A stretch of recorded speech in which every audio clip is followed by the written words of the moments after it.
will join me later on the show to discuss some of these items on the menu tonight.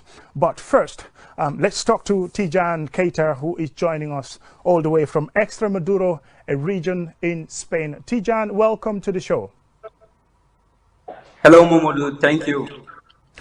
Tijan, you are an athlete who competed for the Gambia in the 2013 African Youth Games, the first of its kind in Warri, Nigeria, and you broke the African record in the 400 meters and went on to win the gold medal. In that competition, you were there in the Gambia's 100 meters with the likes of Hassan Faye, Alaji Sonko, Ibrahim Kamara, Aliou Diouf, and even Wandifa Sane. Take us back to this competition way back 7 years ago in Warri, Nigeria. Yeah, Momodou, I thank God for that competition, and I thank the Gambia Athletic Federation and the Ministry of Youth and Sport for the opportunity me to be able to compete in that competition as my first international experience. So that was a competition that was like very hard because there were all African countries there, probably I think. So I went all out because it was my first competition. I said, here is do or die. I have to do it for my country, putting in my national jersey for the first time. So I have to go all out and do all what I can. Well, as a young athlete at the time, that was your first exposure at a major international competition, even though it's at the junior category. How has that shaped your career from then on? We will talk about how you went to Spain, but first, after that competition, you also went to represent the Gambia at the Youth Games in Donetsk, Ukraine. Yeah, that competition, I was competed without any athletic experience because I was a youth and it was my first competition. So I was just running with the little experience I have in the Gambia during those days. So I got an automatic qualification to the World Youth Championships in Ukraine, Donetsk, where I also represented the Gambia, and I came out third in my heat and became the only African to proceed to the semi-finals, but I was disqualified because I touched the lane of my neighbor athlete. Well, that must be a very difficult one to take at that time, but you would be excused because, like you said, you're inexperienced, you're a junior athlete, and perhaps maybe your coach at the time also maybe was not the best of coaches. Coming from there, you went to Senegal at a high performance center there, and you had an athletics club there, competed for a while, and later you left for Spain. Why did you leave Senegal for Spain? Yeah, because I have competed for Gambia in many competitions, many international competitions, not only in Nigeria. In Donetsk, I have been to other countries like this country, Ethiopia. I have been to Mauritius, Ivory Coast. So I have been to all those countries.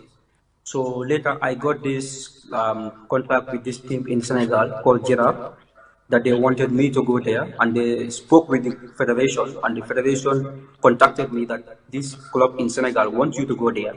And then I said, okay, no problem. Then I proceed to Senegal, but it was even a very hard decision because for the first time of my life, having a contract going out of your country.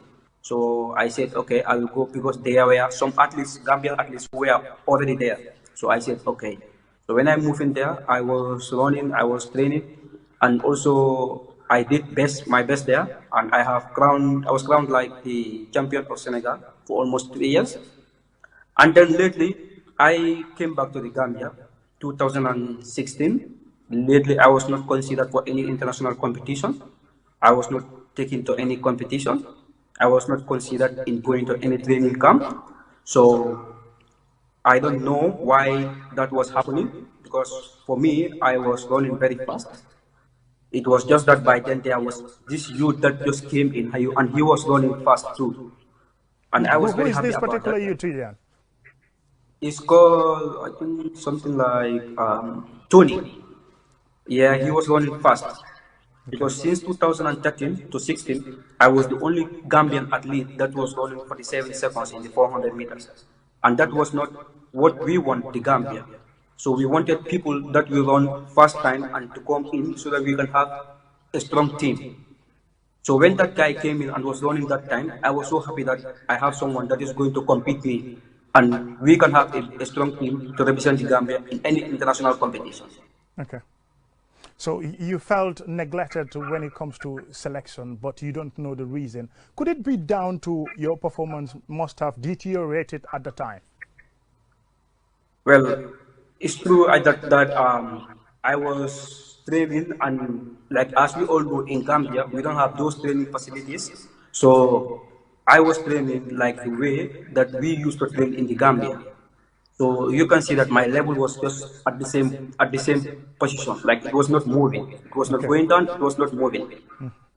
So I don't think it's due to my dropping of performance because I was never dropping performance in any time if I could recall. Okay. So later on, you took the journey to go to Spain and try your luck in Spanish athletics. Tell us when you first arrived in Spain, how was it like?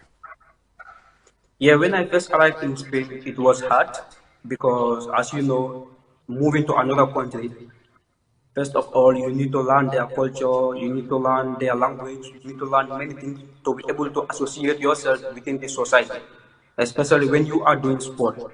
So you have to make sure you can communicate with the coach and your training partners. So if you don't speak their language, you cannot have all those things easy for you. So first of all, when I came in the first year, it was like a rehearsal for me. I was just trying to get used to the system and knowing that Europe is always cold. It's not like Africa. So, and secondly, Africa, we only have one season, and that is the outdoor season. But in Europe, we have indoors and outdoor. So if you compare them, you have to train, you have to prepare for the both seasons. So the first year was like a rehearsal for me. Okay. In terms of your performance level, you were running the 400 meters when you were competing for the Gambia and your club in Senegal, until at some point you were 3 times in a row champion in Senegal. Now that you've combined both the 100 meters, the 200 meters, and in these categories, your timing seemed to be improving a little bit. From the 100 meters, 10:63 to 10:45. 200 meters also from 21:75 to 21:04. Do you think you have the pedigree with your training and your coach to be able to beat this time to at least a lower level to compete at the international stage? Yes, because first of all, like what I normally tell my fellow athletes and athletes back home in Gambia is that you need to believe in your coach and believe in yourself. Because if people out there on top of the pavilion clapping for you and cheering in this, so why you yourself cannot believe in yourself? Okay. So it's Came into this basically school. for you, it's working so hard to make sure that you beat this time. Yeah, I work so hard. I train 4 hours every day, 2 hours in the morning, 2 hours in the night, and I train 23 hours in the week. Your club is Capex Extremaduro. How big a club is this in Spain? This club, I can say, is one of the biggest clubs in Spain because we are in the first division and we are trying to go to the highest level, and that division is called Division Honor. And that division is where you have teams like Barcelona, teams like Villarreal, Valencia. So they are in that league. So there are clubs that will proceed me. Club like Barcelona, they wanted me to go since last year. They were following me. They talked to my agent, they talked to my coach, but I was not willing to go. And I'm still with this club because this club, they have stand for me a lot. And I'm like, I promised them that I have to take them to the Division Honor. In terms of your connection with the Gambia, since you left, have you been in touch with the Gambia Athletics Association and also maybe your former coach? And is there any plans for Tijan to come and compete for the Gambia maybe in the World Athletics Championship, in the World Olympic Games, maybe this year. The Olympic Games, unfortunately, because of the coronavirus pandemic, has been postponed in Japan, Tokyo, and it will be held next year. Yeah, I'm in contact with the Gambia Athletic Association, but I only talk with few people there, and I'm also in contact with the head coach, who is Maria Masala. I also am in contact with some coaches down there. So they reached out to me, the federation, last year, that I have to come to Gambia and run for Gambia in other competitions. And I was preparing for the African Championship this year, and I was ready to come to Gambia and went with the team, go with the team, sorry, to Algeria to compete in the African Championship. Okay.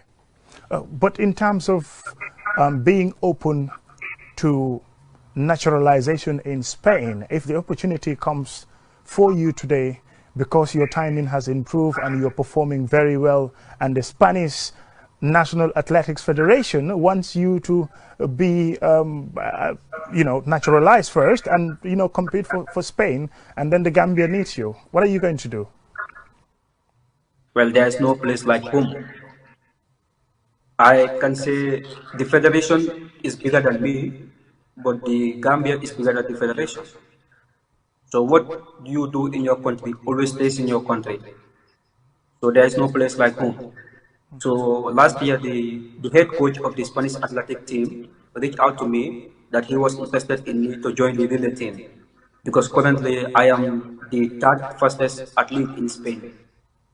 But I am never given the chance to proceed to any championship in Spain up to final, because I'm not a Spanish, I'm not yet a national of Spain.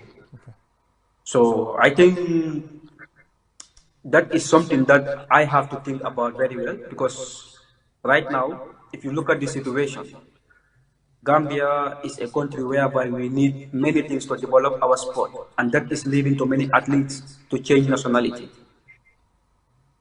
Some of I those have my things, maybe you can go into detail. What are some of the challenges that Gambian athletes would face, leading them to being frustrated and even want to compete for other countries after they naturalize for certain adopted countries? Well, if you look at it now, there are a lot of Gambian athletes that are naturalizing in Senegal. And we have a lot of athletes that are naturalizing in Europe. And all those athletes could have gone for Gambia. But the problem is the motivation.